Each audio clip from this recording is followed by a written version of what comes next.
എല്ലാവരും ശ്രദ്ധിക്കൂ, നമ്മുടെ ക്ലാസ് ഇന്ന് തുടങ്ങിയാണ്. നമ്മുടെ ഫാമിലി പാരമ്പര്യം നിങ്ങൾക്കറിയാമല്ലോ. ആരെ കണ്ടാലും ക ക ക എന്ന് പറയണം. എല്ലാവരും ഒന്ന് പറഞ്ഞേ. ക ക ക ക ക ക കു കു കു. എടിക്കാ, ഇങ്ങോട്ട് വന്നേ.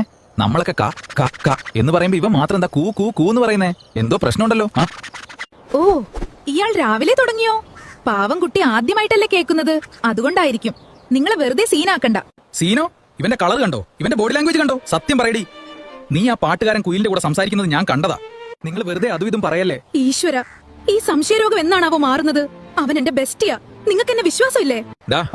നിർത്തറ നിന്റെ ഈ ഡിറ്റക്റ്റീവ് കളി. അവൾ ഒരു തെറ്റും ചെയ്തിട്ടില്ല. ഇതെല്ലാം ആ കള്ളിക്കുയിലിന്റെ കളിയാണ്. ഞങ്ങൾ ഡോക്ടർമാരുടെ ഭാഷയിൽ ഇതിനെ ബ്രൂഡ് പാരസിറ്റിസം എന്നാണ് പറയുന്നത്. അതെന്താ മുത്തശ്ശ? ഏതെങ്കിലും പുതിയ ടൈപ്പ് ഉടായിപ്പാണോ? യെസ്, ഇതൊരു സ്കാം തന്നെയാണ്. ഈ കുയിലുകൾക്ക് സ്വന്തമായി കൂട് പണിയാൻ വലിയ മടിയാണ്. ആ കുയിൽ പെണ്ണ് പതുക്കെ വന്ന് നമ്മുടെ ഒരു മുട്ട അവിടെ അടിച്ചു മാറ്റും. അതേപോലെ ഇരിക്കുന്ന അവളുടെ ഒരു മുട്ട അവിടെ വെക്കും. ഇതിനെയാണ് എഗ് മിമിക്രി എന്ന് പറയുന്നത്. അപ്പൊ ഇവൻ കൂ കൂ എന്ന് പറയുന്നത് അവൻ കുയിലാണ് മോനെ. അവന്റെ സോഫ്റ്റ്വെയറിലുള്ളത് ആ പാട്ടാണ്. നീ എത്ര അപ്ഡേറ്റ് ചെയ്താലും അത് മാറില്ല. അവൻ കാന്ന് പറയില്ല. മോളെപ്പ എന്നോട് ക്ഷമിക്ക്. എനിക്ക് ഈ സയൻസ് ഒന്നും അറിയില്ലാത്തതുകൊണ്ട് ഞാൻ വെറുതെ ഡൗട്ട് അടിച്ചു. ഇനി ഇങ്ങനെ ഉണ്ടാവില്ല മുത്തേ, നീ പിണങ്ങല്ലേ. എന്നാലും നിങ്ങൾ എന്നെ സംശയിച്ചല്ലോ.